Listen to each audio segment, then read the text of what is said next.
Baik, bismillahirrahmanirrahim. Assalamualaikum warahmatullahi wabarakatuh.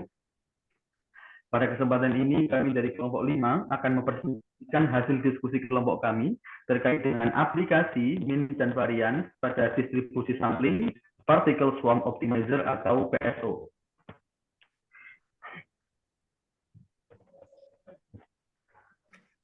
Algoritma metastatistik merupakan algoritma yang seringkali digunakan untuk mengoptimasi. Salah satu algoritma yang paling terkenal ialah algoritma Particle Swarm Optimization atau PSO. Algoritma ini terkenal akan dan juga tingkat konvergensi yang cepat. Namun, di balik kelebihan yang dimiliki, algoritma ini mudah terjebak pada daerah solusi lokal optima. Maka dari itu, menghindari solusi lokal optima merupakan salah satu masalah yang kritis pada pengembangan PSO hingga saat ini. Berbagai penelitian telah dilakukan untuk mencapai tujuan tersebut, diantaranya dengan memodifikasi algoritma PSO standar, seperti yang dilakukan oleh Chen dan kawan-kawan pada tahun 2017 dengan Particle Swarm Optimizer with Differential Mutation, kemudian Xi dan Edward pada 1998 dengan Particle Swarm Optimization with Inertia, kemudian Li dan kawan-kawan pada tahun 2015 yang mengusulkan Competitive and Cooperative Particle Swarm Optimization. Nah, selain memodifikasi algoritma, terdapat juga beberapa penelitian untuk melakukan pada algoritma PSO bukan nilai parameter yang tepat sehingga hasil yang sehingga solusi akan menjadi lebih optimal.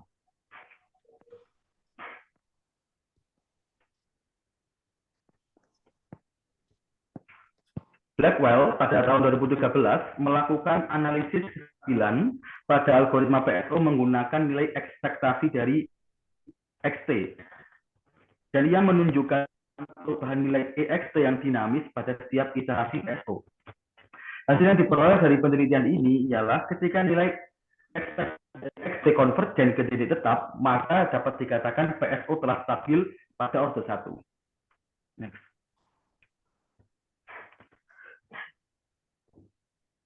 Penelitian selanjutnya dilakukan oleh Polly pada tahun 2019, di mana ia melakukan modifikasi dari penelitian Blackwell. Ia menggunakan nilai min dan varian distribusi sampling pada PSO dan mengasumsikan PSO dalam kondisi stagnan atau nilai fitnessnya sudah tidak berubah lagi. Hasil yang diperoleh dari penelitian Polly ialah model yang diusulkan mempunyai akurasi yang tinggi dan stabil pada order 2. Pada makalah ini, kami akan mengkaji ulang penelitian yang berjudul Mean and Variance of the Sampling Distribution of Particle Swarm Optimizer during Stagnation yang diteliti oleh Polly pada tahun 2019.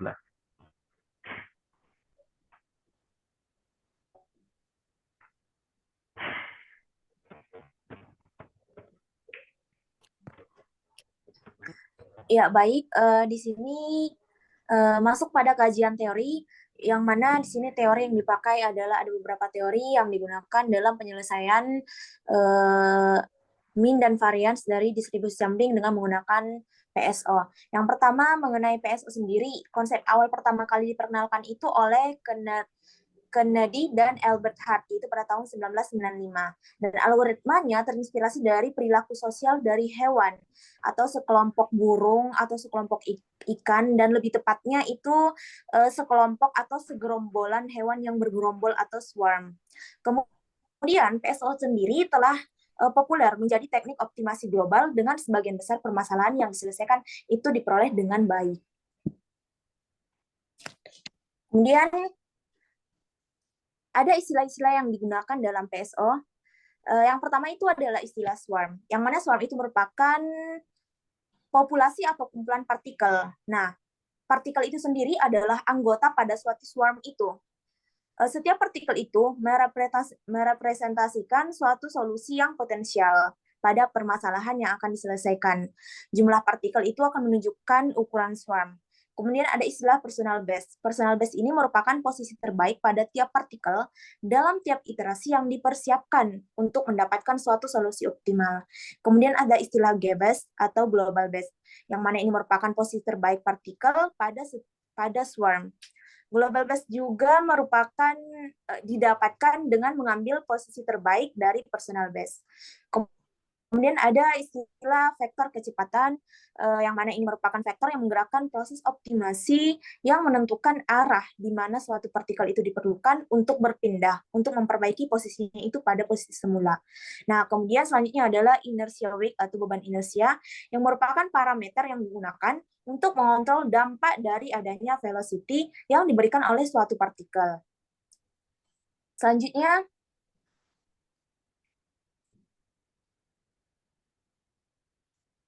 kemudian di sini ada algoritma PSO yang digunakan untuk menyelesaikan permasalahan dalam makalah ini.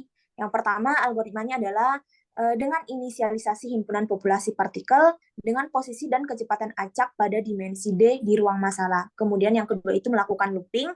Setelahnya itu untuk setiap partikel dievaluasi fungsi fitness-nya, fungsi fitness pengoptimalan yang diinginkan dalam variabel D. Kemudian selanjutnya itu akan dibandingkan partikel fitness yang dievaluasi dengan personal best fitness. Kemudian jika nilai ini lebih baik dari personal best, maka tetapkan personal best tersebut sama dengan nilai saat ini. Dan Y ke I sama dengan lokasi SI dalam ruang dimensi D. Kemudian selanjutnya, identifikasi partikel di lingkungan dengan identifikasi partikel itu di sekitarnya dengan keberhasilan terbaik sejauh ini dan tetapkan posisinya ke variabel Y capping.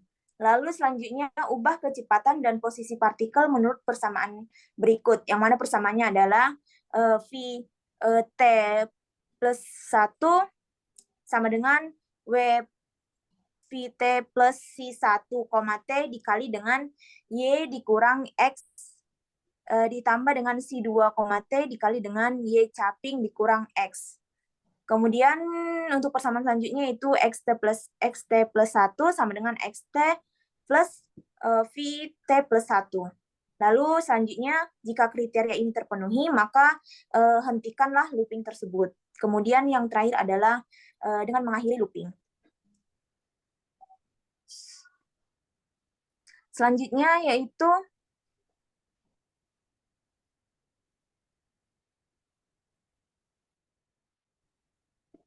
selanjutnya di sini membahas tentang variabel acak, yang mana variabel acak ini terbagi menjadi dua. Yang pertama itu variabel acak diskrit dan variabel acak kontinu. Variabel acak diskrit itu sendiri merupakan variabel acak, yaitu yang ruang sampelnya itu berupa himpunan bilangan bulat dan diperoleh dari hasil perhitungan. Sementara kalau dia kontinu, itu berupa ruang sampelnya itu berupa interval dari bilangan real dan itu diperolehnya dari hasil pengukuran. Kemudian di sini ada mengenai ekspektasi dan variansinya, yang mana apabila diberikan X, yang mana X tersebut merupakan variabel acak dengan fungsi kepadatan peluangnya, yaitu Fx, maka ekspektasinya atau min-nya adalah mu sama dengan ekspektasi dari X untuk kasus diskrit, yaitu jumlahan dari X dikali dengan Fx. Kemudian untuk kasus kontinu, yaitu integral dari min tak hingga sampai tak hingga X dikali Fx ds. Lalu untuk variansi, apabila diberikan X yang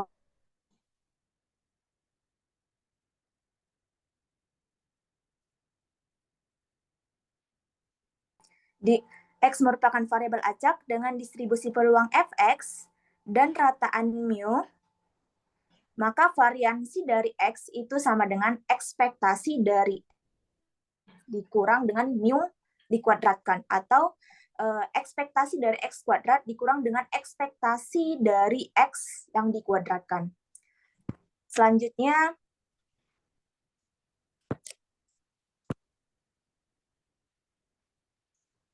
di sini ada distribusi uniform, yang mana distribusi uniform ini merupakan distribusi yang digunakan pada makalah ini, di mana definisinya yaitu suatu variabel acak kontinu X pada interval AB itu dikatakan berdistribusi uniform dan dinotasikan dengan X uniform AB jika dan hanya jika fungsi kepadatan peluangnya adalah fx 1 per B min A, di mana X berada antara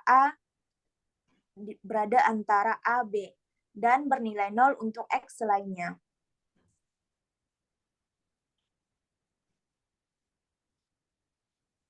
Kemudian selanjutnya ada min distribusi dari, ada rataan atau min ataupun ekspektasi dari distribusi uniform, yaitu apabila diberikan suatu X yang merupakan variabel acak X kontinu berdistribusi uniform dengan fungsi kepadatan peluang Fx, maka ekspektasi dari X tersebut yaitu integral dengan batas AB X dikali dengan Fx dx, maka diperoleh ekspektasi dari X tersebut, maka diperoleh mu atau rataannya yaitu ekspektasi X sama dengan B plus A per 2. Kemudian selanjutnya variansi dari distribusi uniform, yaitu variansi dari X itu diperoleh dengan cara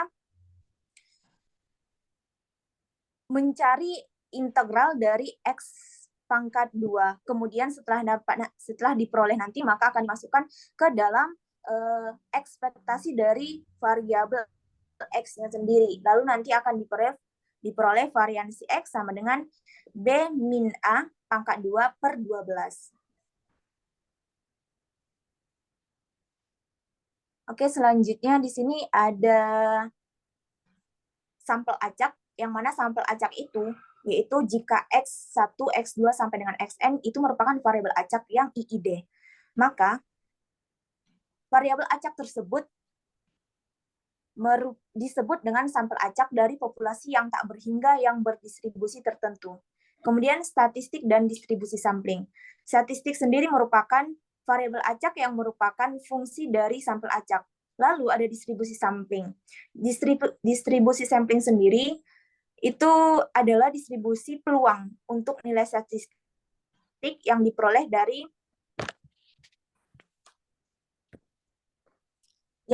dari sampel acak untuk menggambarkan populasi.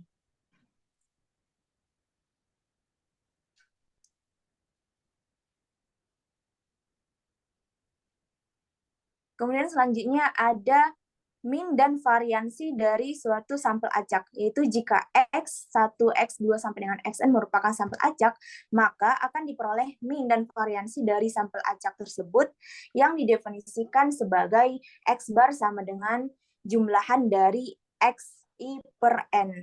Kemudian untuk variansinya adalah S kuadrat sama dengan jumlahan dari XI dikali dengan XI dikurang X bar kuadrat per N-1. Lalu untuk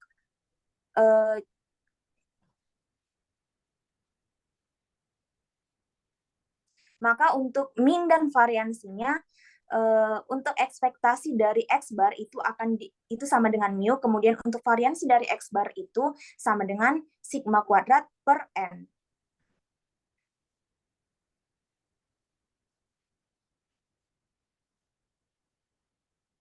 Kemudian selanjutnya ada di sini dibahas mengenai definisi dari nilai eigen dan vektor eigen, yang mana jika A adalah matriks N kali N, maka vektor tak nol di dalam Rn dinamakan dengan vektor eigen. Vektor eigen dari A. Jika AX adalah kelipatan skalar dari X, yaitu AX sama dengan lambda X. Untuk suatu skalar lambda disebut nilai eigen dari A. Dan X dikatakan vektor eigen yang bersesuaian dengan lambda. Syaratnya yaitu bahwa vektor eigen tak nol diberlakukan untuk menghindari kasus yang tidak penting seperti A0 sama dengan lambda 0, yang mana berlaku untuk setiap A dan lambda.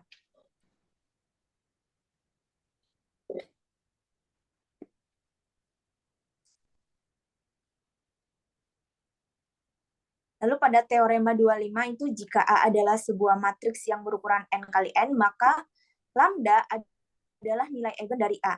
Jika dan hanya jika lambda tersebut memenuhi persamaan, yaitu determinan lambda dikali inverse dikurang matriks A itu sama dengan 0. Persamaan tersebut disebut dengan persamaan karakteristik A. Kemudian pada teorema 252, yaitu jika A adalah matriks yang berukuran N kali N, maka pernyataan tersebut akan ekivalen. Yang pertama, lambda itu merupakan sebuah nilai eigen dari A. Kemudian yang kedua itu adalah lambda sebuah solusi dari persamaan karakteristik. Kemudian selanjutnya sistem persamaan dari lambda dikali dengan identitas dikurang A dikali X sama dengan 0 itu mempunyai solusi tak trivial. Kemudian terdapat sebuah vektor X yang tak 0 sehingga AX sama dengan lambda X.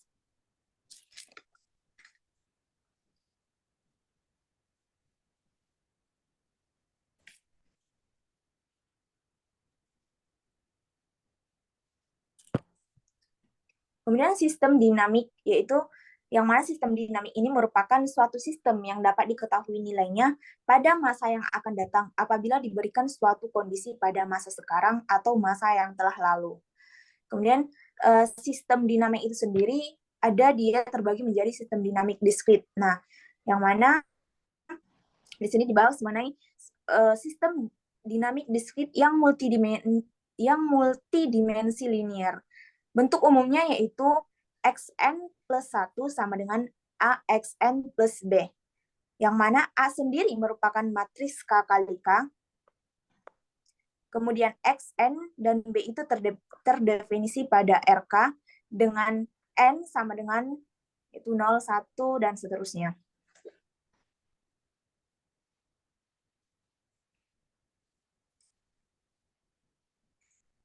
Titik tetap dari sistem dinamik diskrit itu, yaitu xn plus 1 itu sama dengan AXN plus B, di mana X bintang ini yang melambangkan dari titik tetap itu terdefinisi pada RK. Sedemikian sehingga X bintang sama dengan AX bintang plus B.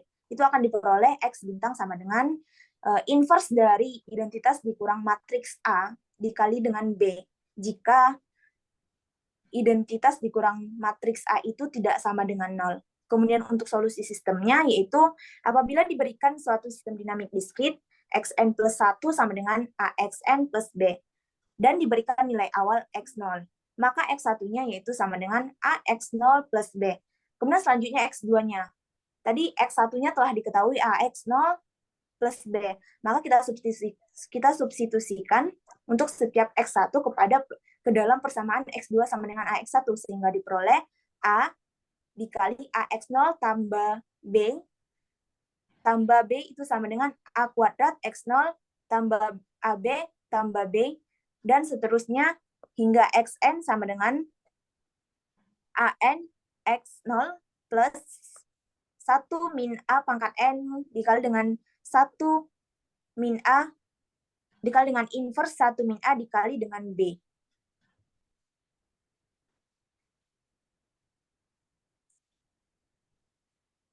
Lalu mengenai titik tetap sistem, di sini ada preposisi, yang mana titik tetap sistem xn plus 1 itu sama dengan AXN plus B akan tunggal jika dan hanya jika mutlak dari identitas min A itu tidak sama dengan 0, yaitu X bintangnya itu sendiri merupakan inverse dari identitas dikurang dengan matriks A dikali dengan B. Jika B-nya itu sama dengan 0, maka X bintangnya akan sama dengan 0. Kemudian kestabilan titik tetapnya, kestabilan titik tetap itu ditentukan oleh nilai lambda n-nya. Jika lambda itu terdefinisi pada R. Jika limit n menuju tak hingga lambda n itu akan sama dengan 0. Jika dan hanya jika lambda itu mutlak dari nilai lambda itu kurang dari 1. Sehingga titik tetap X bintang itu stabil asintotik jika dan hanya jika mutlak dari lambda I itu kurang dari 1. Yang mana itu berlaku untuk setiap nilai eigen lambda ke I dari matriks A.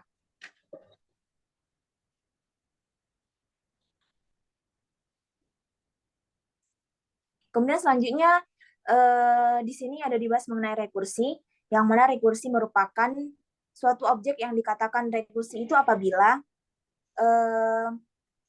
objek itu mendefinisikan terminologi dirinya sendiri itu secara berulang kali, atau disebut juga dengan recursion.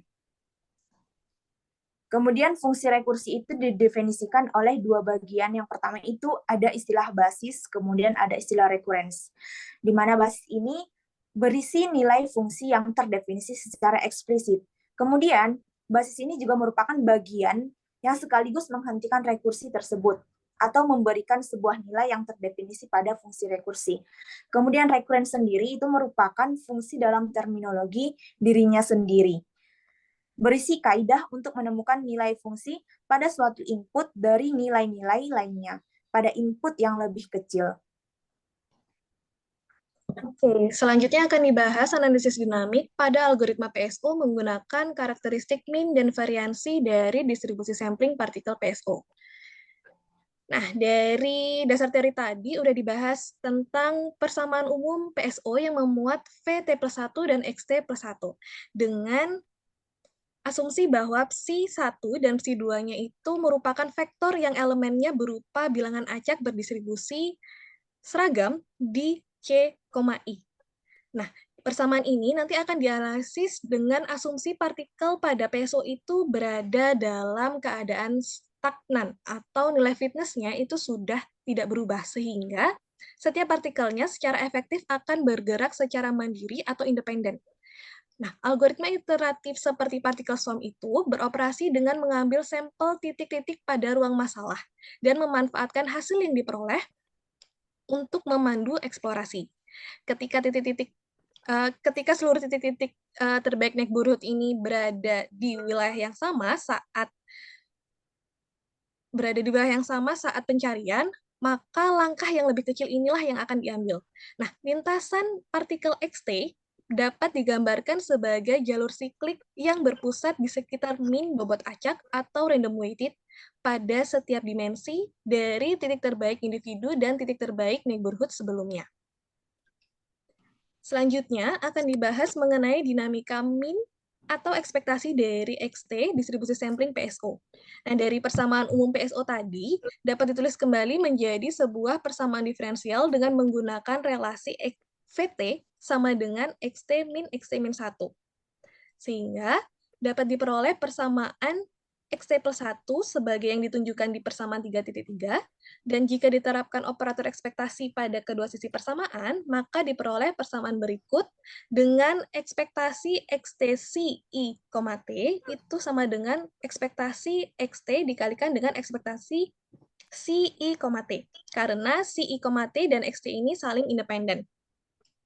Nah, karena tadi itu si I, T-nya itu dia berdistribusi uniform pada 0, CI, maka ekspektasi dari si I, T itu dapat diperoleh dengan CI per 2. Sehingga ekspektasi dari si 1, T itu sama dengan C1 per 2, dan ekspektasi dari si 2, T itu sama dengan C2 per 2. Nah, agar lebih sederhana, nanti ini nilai dari ekspektasi C ini akan disubstitusikan ke nilai ekspektasi XT+1, dan nanti diperoleh suatu persamaan, dan agar lebih sederhana, dimisalkan 1 plus omega itu sama dengan omega aksen, dan C1 sama dengan C2 sama dengan C. Sehingga dari substitusi tersebut nanti akan diperoleh nilai XT+1-nya itu berupa persamaan di 3.4, dan untuk ekspektasinya, ekspektasi dari XT+1 ditunjukkan dari persamaan 3.5. Selanjutnya, yaitu dinamika variansi distribusi sampling PSO. Nah, variansi dari distribusi sampling PSO itu dapat diperoleh dengan variansi XT sama dengan ekspektasi dari XT kuadrat dikurangi ekspektasi XT yang dikuadratkan. Sehingga dapat dilihat di sini kita memerlukan nilai dari ekspektasi XT kuadrat terlebih dahulu. Nah, nilai dari XT kuadrat ini kita bisa tentukan dengan mencari nilai XT plus 1 kuadratnya. Yang mana kita bisa dari persamaan yang awal, dari persamaan 3.3 ini, kita kuadratkan kedua ruas sisi. Sehingga nanti diperoleh persamaan XT plus 1 kuadrat sama dengan persamaan berikut.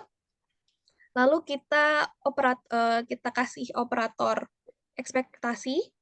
Nanti di sini jadi ekspektasi XT plus 1 kuadrat sama dengan ekspektasi XT kuadrat dan seterusnya.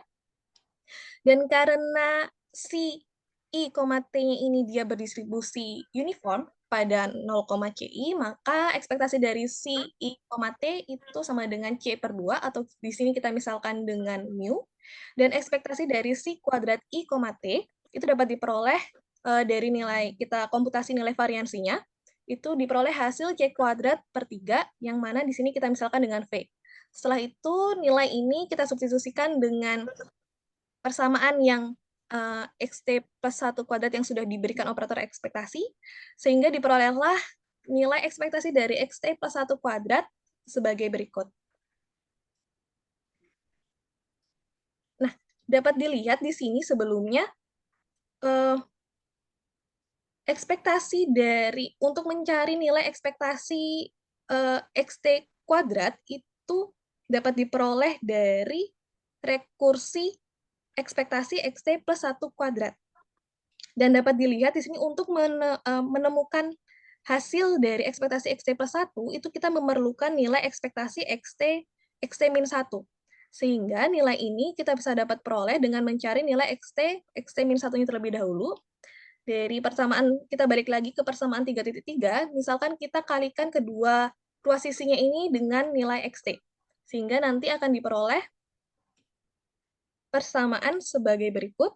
Dan kalau misalkan lalu kita berikan operator ekspektasi, maka diperoleh nilai ekspektasi dari XT plus 1 sebagai berikut.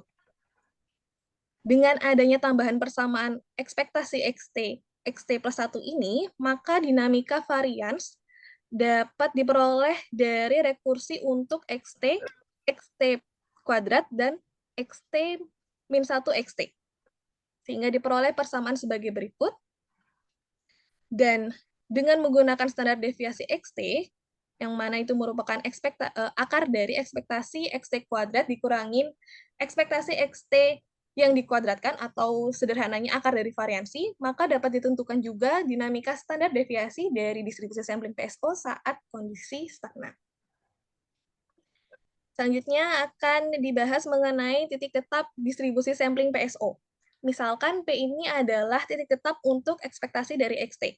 Maka P didefinisikan C1Y ditambah C2Y topi per C1 plus C2.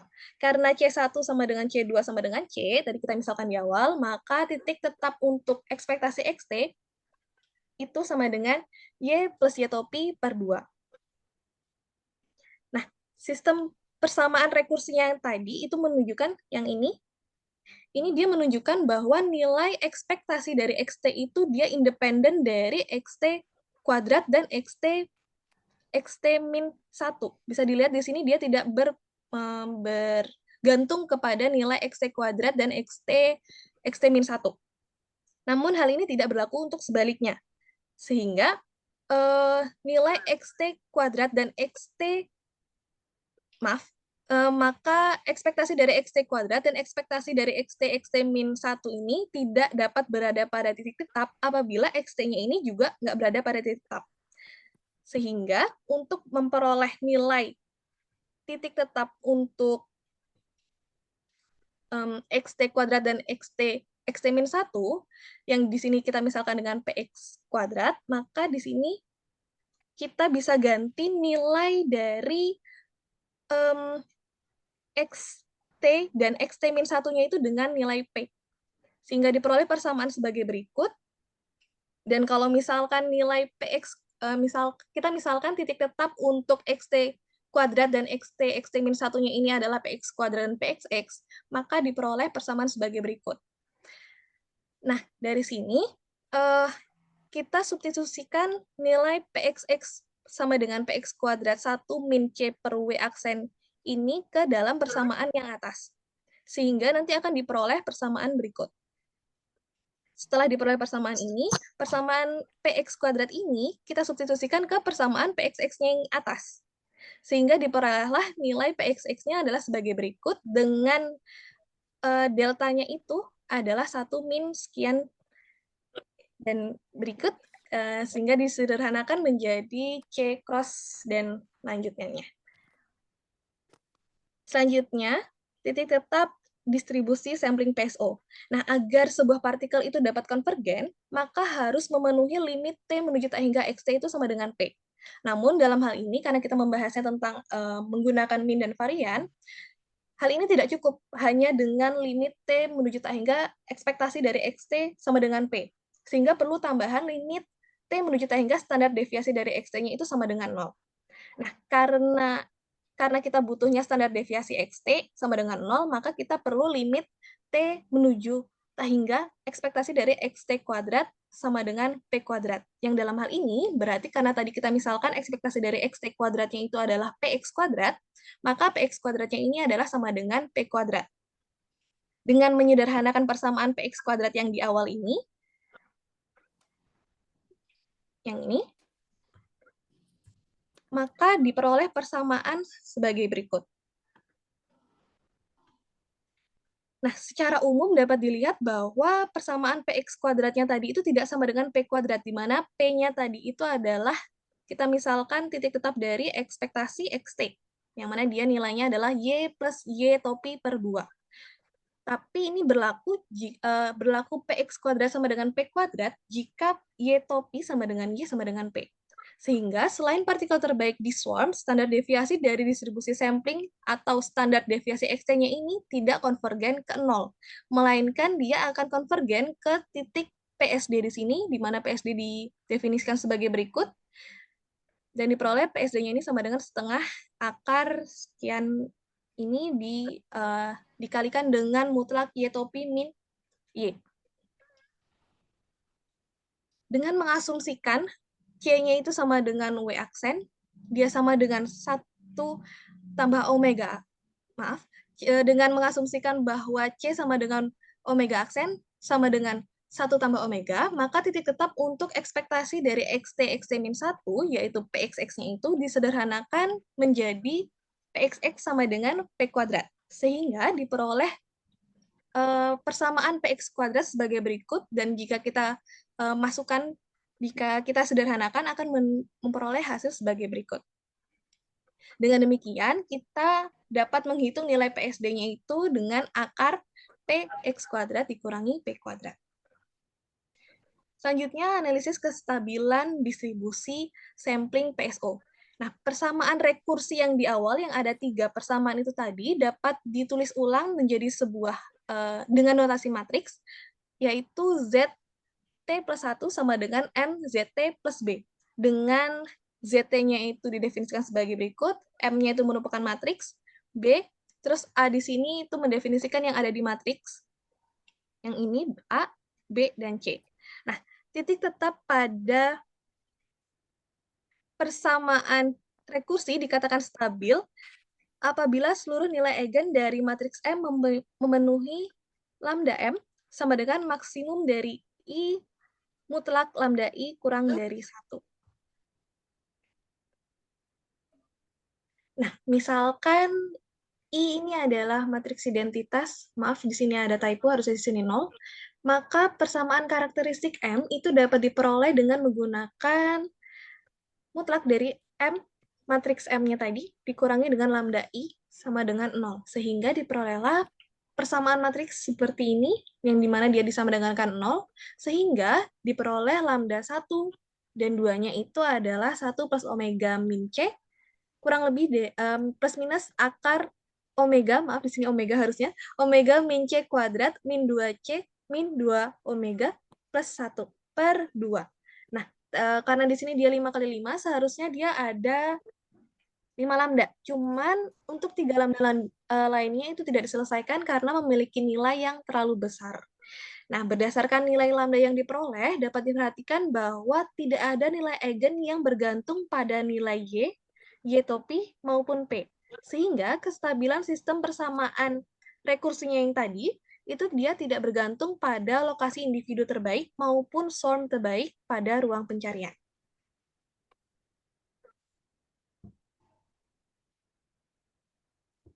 Baik, kita lanjutkan ke simulasi numerik.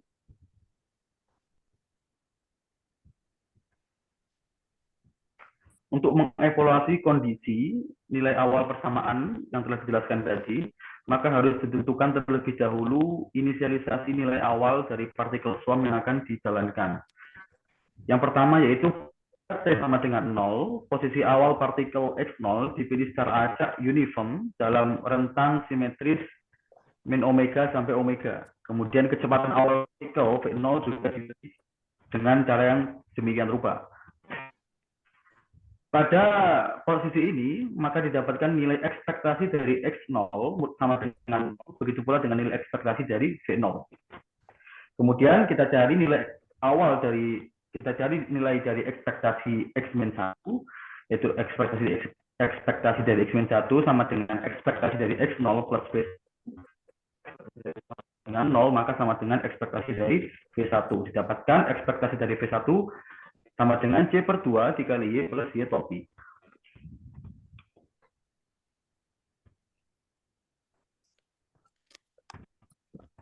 Selanjutnya dicari nilai ekspektasi dari X1, X0, di mana di sini ekspektasi dari X0 kuadrat sama dengan ekspektasi dari V0 kuadrat atau sama dengan omega kuadrat per 3.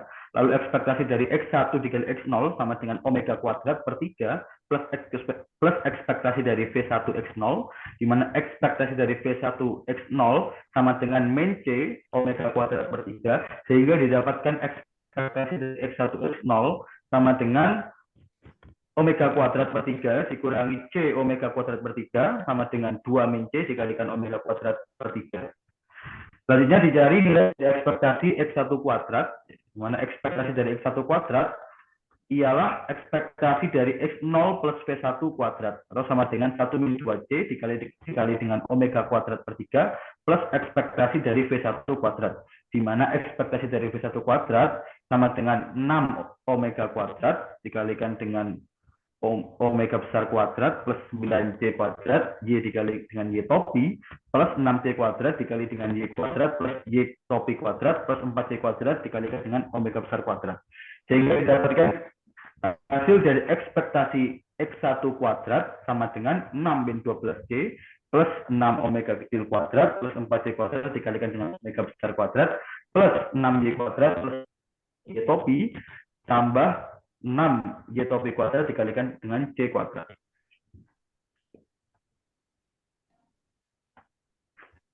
Dengan menggunakan persamaan ZT plus 1 sama dengan matriks N dikalikan dengan ZT plus B, maka untuk contoh 1 dengan menggunakan parameter C sama dengan 1,49618, omega sama dengan 0,7298, dan Y sama dengan 2, kemudian Y topi sama dengan 4, maka didapatkan konvergensi sebagai berikut, yaitu pada sekitar literasi ke-30, nilai rata-rata atau nilai min atau ekspektasi dari XT konvergen menuju nilai P, yaitu sama dengan 3. Kemudian, sekitar literasi ke-70, nilai standar deviasi dari XT konvergen menuju nilai di atas 2. Next. Untuk parameter C dan omega yang sama, namun Y sama dengan topi, maka didapatkan konvergensi sebagai berikut, yaitu sekitar literasi ke-30. Ekspektasi dari XT konvergen menuju nilai P sama dengan 3, kemudian X dari XT kuadrat dan ekspektasi dari XT-1 konvergen menuju P kuadrat. Nah, karena Y sama dengan Y topi, sesuai dengan teori yang telah dibahas sebelumnya, maka standar deviasi dari XT konvergen menuju 0. Nah, ada kalanya untuk beberapa contoh parameter, maka dapat ditemukan kasus di mana ekspektasi dari X pangkat T konvergen nilai, namun nilai dari standar deviasi XT tidak konvergen menuju nilai apapun. Contohnya ialah ketika menggunakan parameter C sama dengan 1,4, kemudian omega sama dengan 0,82, dan Y sama dengan, kemudian Y topi sama dengan 9, maka ekspektasi dari di sini konvergen menuju P, mohon maaf, konvergen menuju nilai P. Lalu standar deviasinya, dilihat di grafik, tidak konvergen menuju nilai apapun. Nah, karena nilai dari standar deviasi XT tidak konvergen, maka selanjutnya kita dapat mengontrol pertumbuhan dari nilai standar deviasi XT ini dengan menggunakan persamaan titik tetap dari standar deviasi atau PSD. Kemudian dengan ketentuan D sama dengan 1 plus W.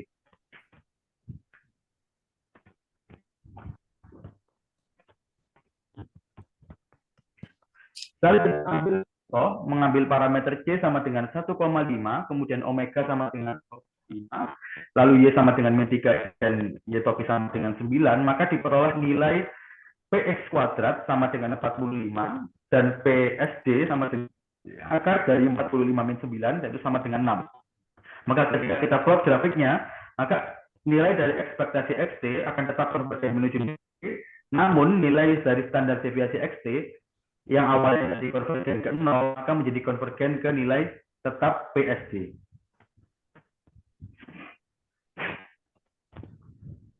Kemudian kita ambil contoh lain dengan mengambil parameter C sama dengan 1,7 dan omega sama dengan 0,7 dengan nilai Y dan Y topi sama, maka diperoleh nilai PX kuadrat 621 dan nilai PSD sama dengan akar 621 min 9. Didapatkan nilai dari PSD yaitu 24,739.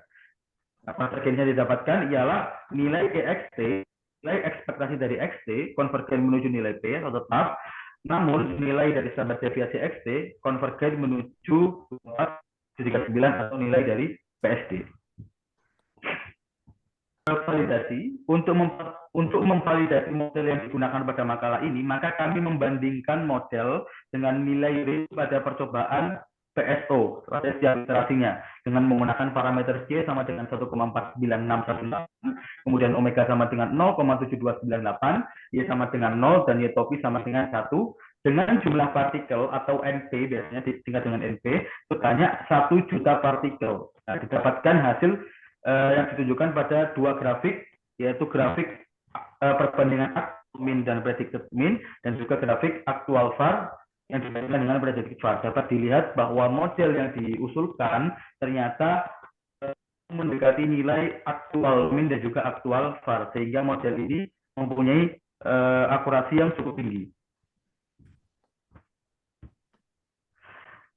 Berlanjut ke kesimpulan. Berdasarkan pembahasan pada bab sebelumnya, maka dapat kami ambil kesimpulan sebagai berikut. Yang pertama, dinamika dari min atau ekspektasi dari XT dapat diperoleh dari hasil rekursi ekspektasi dari XT plus 1, yang kemudian juga merupakan solusi eksak dari ekspektasi XT.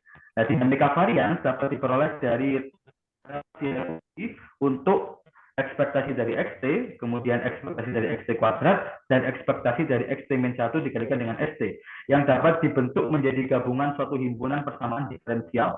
Lalu yang kedua, diperoleh 3 titik tetap PX kuadrat dan PXX. Setiap titik yang diperoleh dari titik tetap yang diperoleh dilakukan sebagian menggunakan matriks Jacob untuk memperoleh nilai eigen. Nah, berdasarkan nilai eigen yang diperoleh, dapat diperhatikan bahwa tidak ada nilai eigen yang bergantung pada nilai Y, Y topi maupun P, melainkan hanya bergantung pada parameter C dan juga W.